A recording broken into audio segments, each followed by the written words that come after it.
A $40 shirt just exposed the biggest blind spot in sports. Argument right now that Caitlin Clark has become the Taylor Swift for all of women's sports. Seeing logo threes and buzzer beaters. Now, Caitlin Clark has been the talk of the town for the past. Because they know she works hard, harder than anybody.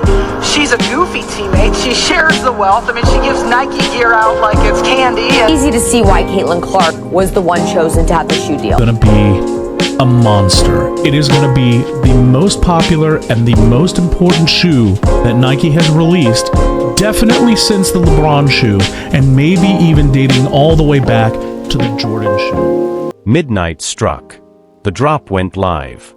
And within seconds, Nike's infrastructure, the same system built to handle global sneaker releases and massive seasonal launches, started to crack. Not from bots. Not from resellers. From real fans. Millions of women's basketball fans hit the site at once, moving with the coordination of a worldwide movement. They weren't responding to a Super Bowl ad or a celebrity endorsement. They were claiming their piece of history. Proof they were there when everything shifted. This wasn't manufactured hype. It was organic momentum, the kind brands spend billions trying to create and rarely capture. And Nike? They weren't ready. Because for years, the industry operated on an assumption: women's sports were niche, secondary, a demographic to acknowledge, not prioritize. That $40 shirt shattered that assumption in real time. Just because, she's the best female college player of all time that's coming out of college type shit. Even though they lost in the championship, they are still just showing this girl's face. No hate, no love. I really like her game. I haven't seen too much of it. I've seen little clips and stuff, but I really haven't. This is where it gets interesting. That midnight crash wasn't spontaneous. It was the release of months of pent-up demand. Fans had been asking, begging, for one simple thing: a Caitlin Clark jersey. And for months, they got nothing. No response. No timeline. No acknowledgement. While the industry stayed quiet, Clark was becoming unmissable. She wasn't just playing basketball, she was bending the sport around her gravity. Casual viewers became diehards.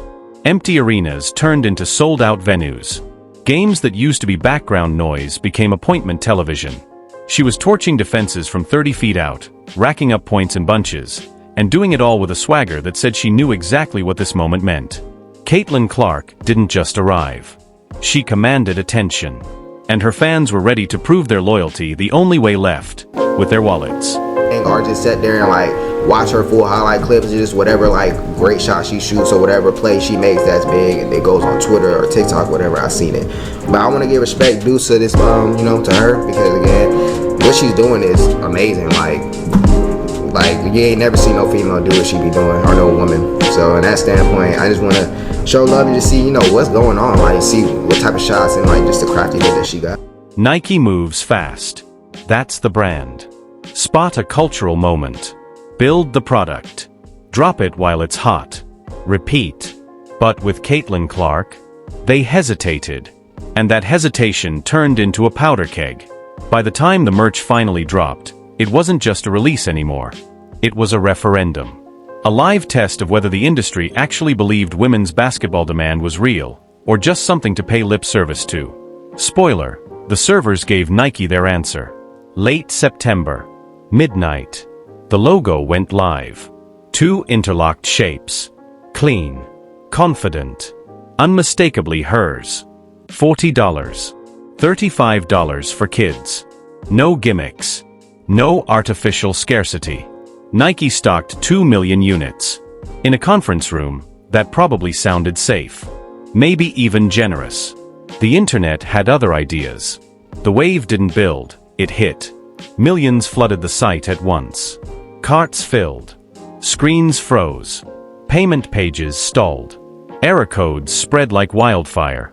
Nike's infrastructure, the same backbone that powers global sneaker hysteria and handles drops that break the internet on purpose, started collapsing under something it wasn't designed for. To get your hands on the Caitlin Clark version of Nike's Kobe Bryant sneaker, you're out of luck. They are out of stock. The WNBA star teamed up with Nike for a player edition of the Kobe 5 Pro Tro, decked out in Indiana Fever colors. You see them on your screen. They dropped at 10 a.m. Monday, and they sold out before 11 a.m. Under 60 seconds. That's all it took. Excitement turned to confusion. Confusion turned to chaos. The system buckled. For a brief window, some orders squeezed through. Hundreds of thousands hit confirm before the crash locked everyone else out. Confirmation emails became trophies. The fans who missed out? They didn't walk away. They dug in. Refresh. Reload. Screenshot the errors. Post the countdowns. Rally in the replies. The shirt stopped being a product. It became proof that you were fast, that you were locked in, that you got it before the world did. This wasn't just a traffic spike. This was a WNBA player, early in her career, no ring, no decade of dominance, generating the kind of frenzy usually reserved for the biggest names in men's sports. No ad campaign. No manufactured hype. Just pure momentum that had already broken containment. Nike didn't build this wave. They got swamped by it. The crash didn't stop at the US border. As midnight swept across time zones, the chaos followed. Europe logged in to frozen screens. Asia, where Clark was already a draw, hit the same walls. In Tokyo, fans lined up outside stores like it was a sneaker release, hoping brick and mortar could save them. It couldn't. And when the supply dried up, a second market exploded. The $190 kicks are already showing up on the secondary market at close to double the retail. Listings appeared within minutes. Not from Nike.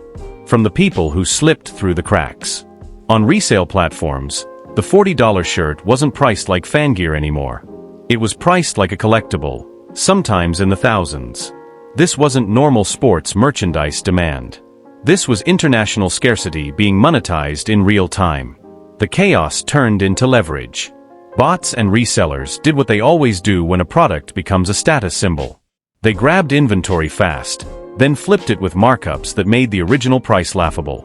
Within hours, the conversation shifted from "did you get one?" to "can you afford one?"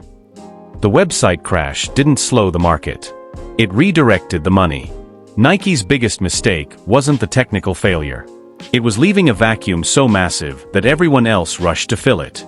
Every inflated listing, every flipped sale, every screenshot of a four-figure asking price.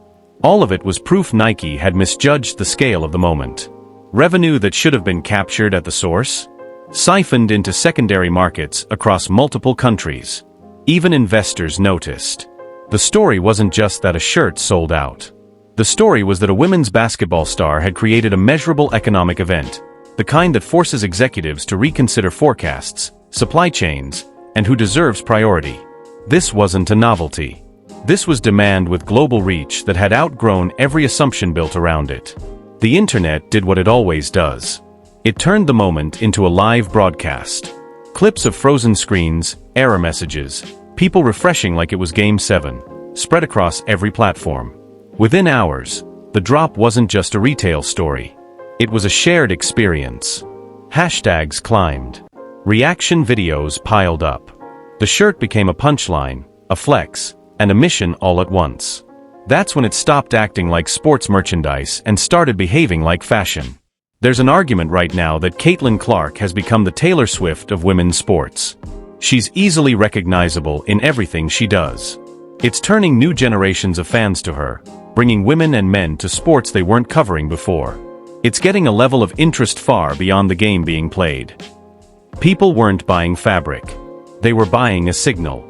They wanted to show they were part of the wave, that they saw it early, that they understood what women's basketball was becoming. Lifestyle outlets didn't treat it like team gear. They treated it like a cultural moment that had crossed into the mainstream, the kind that forces fashion and entertainment to pay attention.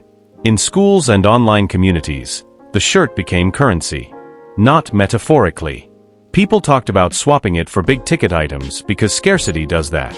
When something becomes hard to get, it becomes valuable even to people who don't care about the sport. That's how you know a product has cleared the boundary of fandom and entered the territory of status. Caitlin Clark's name sat at the center of it all. The conversation shifted from points and highlights to reach and recognition. People compared her visibility to pop stars, the kind of fame where you don't need context. You just know the name, the face, the vibe. She wasn't only pulling in basketball fans. She was pulling in people who'd never watched a full game, people who didn't consider themselves sports fans, and giving them a reason to care. That's what separates a great athlete from a cultural force.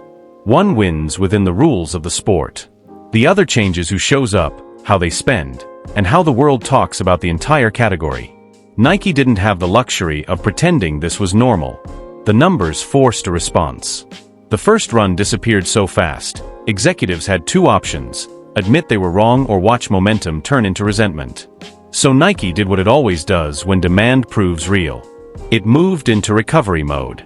Production calls placed immediately. New inventory targets set overnight. Supply chains suddenly asked to behave like it was peak season. Factories shifted schedules. Logistics partners got pushed to prioritize the restock. Every part of the machine tried to catch up to a wave that had already moved ahead. And in a business built on timing, the most painful part wasn't that the product sold. It was how much money was left on the table during the gap between sold out and back in stock. That gap exposed the deeper mistake. This wasn't just misreading an athlete's popularity. It was misreading the moment around women's basketball itself. Nike planned like the ceiling was low, like demand would stay contained, like the audience would behave politely. Instead, the audience behaved the way audiences behave when they feel something is finally theirs. They showed up early. They showed up loud. And they refused to be treated like a niche. The ripple didn't stop at restocks. Once Nike expanded into a full collection, the economics became impossible to ignore. Hoodies, tees, accessories. They didn't perform like support merch. They performed like a flagship line. The more product that hit the market, the more it validated what the crash had already hinted at. This wasn't a one-night frenzy. It was sustained appetite. That's when the industry started paying attention differently. Not as a feel-good story, as a revenue story. When a single player's line starts putting meaningful weight on a company that size, it changes internal conversations instantly. Forecasting models get rewritten. Budgets get reallocated. Timelines get shortened. Everyone who hesitated earlier starts trying to buy back time they can't recover. The real shift was psychological. Nike wasn't just restocking a shirt. It was adjusting to a market that had already moved forward without permission. Conversation around greatness can have nothing to do with the conversation around being a cultural phenomenon. And now, there is no debate that Caitlin Clark has become exactly that. Think about it. The Nike historic shoe deal she just signed, she signed because companies like to make money, and they know they will make money. Because when Caitlin Clark walks into a coffee shop in the middle of nowhere, people recognize her. Because when you are on Saturday Night Live and every news and entertainment network along the way, not just sports networks, you've risen above the conversation about your play, and you've become a cultural. But the conversation didn't stay purely celebratory. Media voices debated what it meant for the league's broader landscape, including questions about which players have historically received signature opportunities and why. Some framed the situation as evidence of deeper inequity, pointing to the reality that the most visible deals don't always reflect the full diversity of the league. The counterpoint gained momentum just as quickly. Brands move when they see measurable demand. And this launch delivered measurable demand at a level that forced action. That doesn't erase the larger conversation about access, promotion, and whose stories get elevated. But it does show how powerful market proof can be in a system that often hides behind, "We're not sure it will sell." In the end, the logo wasn't just a graphic on cotton. It became a symbol of a changing economy in sports. A reminder that women's basketball wasn't waiting for permission anymore. It was building leverage in public. The shirt wasn't the story. The story was what the shirt represented. Proof that women's sports can command global attention, bend markets, and force culture to update its assumptions. When elite talent meets real investment and a platform built for scale, the outcome doesn't land softly. It lands like a correction, the kind that makes entire industries rerun their math. By the time the dust settled, the numbers told a clearer truth than any debate could. This wasn't a modest win or a one-week trend. It was a measurable commercial event with international reach. Websites buckled. Secondary markets ignited. Mainstream outlets treated the drop like a cultural milestone instead of a sports footnote. Even the corporate world responded the way it always responds to undeniable demand.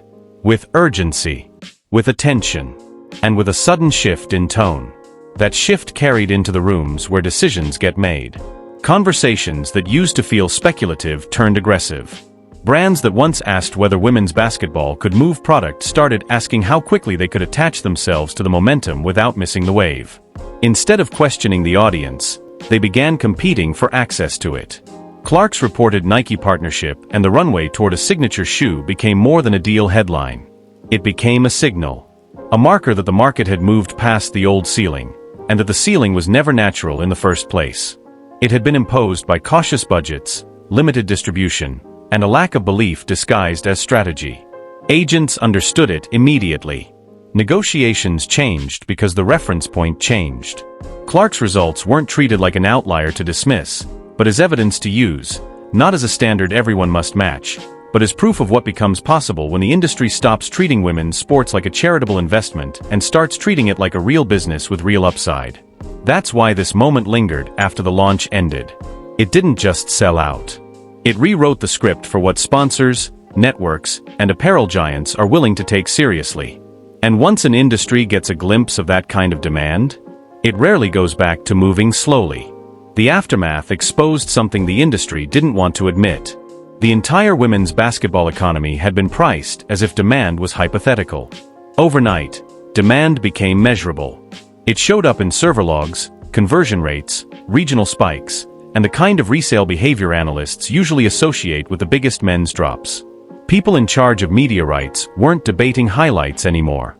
They were studying hard evidence of consumer movement, where interest lived, how fast it traveled, and what it turned into when the buy button appeared. That kind of data changes negotiations.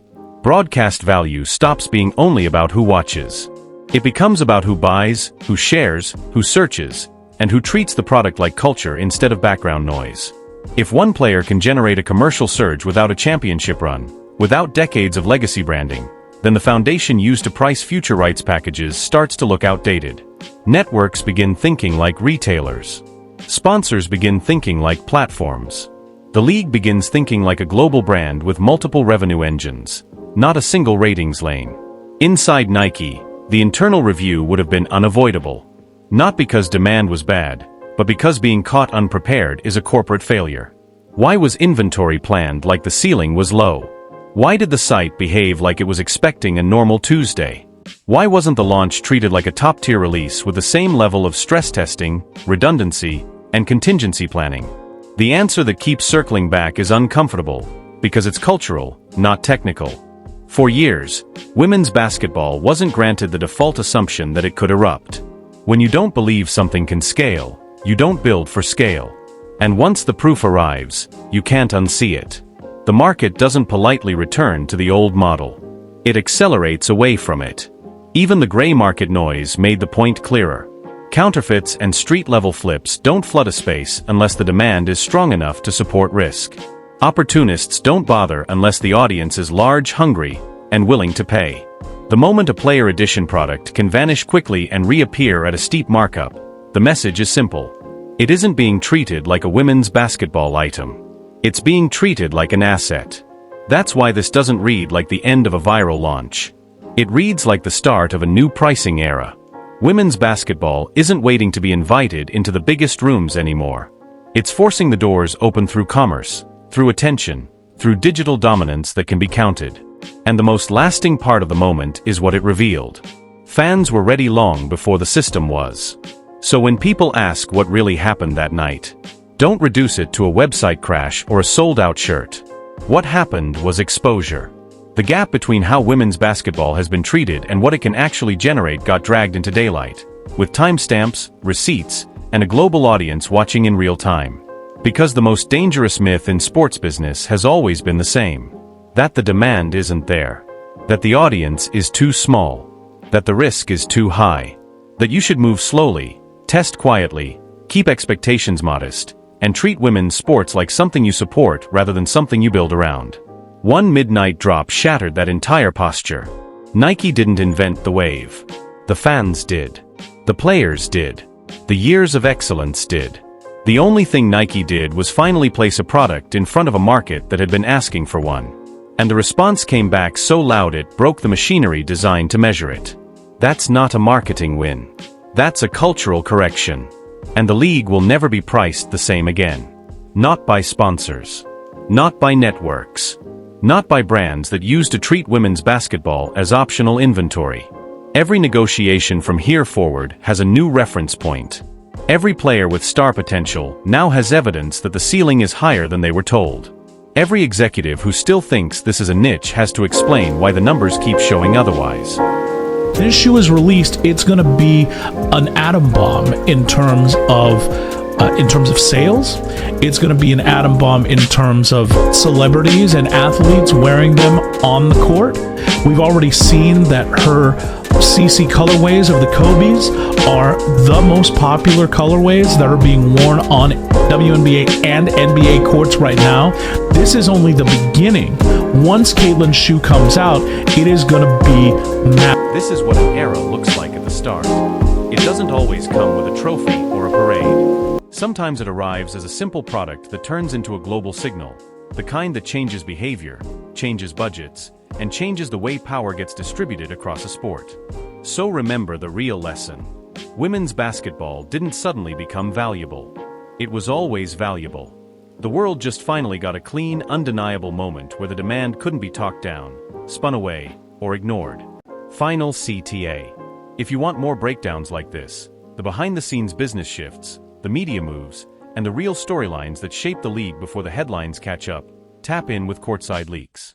We've got every angle covered, every leak, every backstage twist, every moment they won't show you. Hit like, subscribe, drop a comment, and share this video. Stay locked in with Courtside Leaks, your home for the truth behind the WNBA headlines.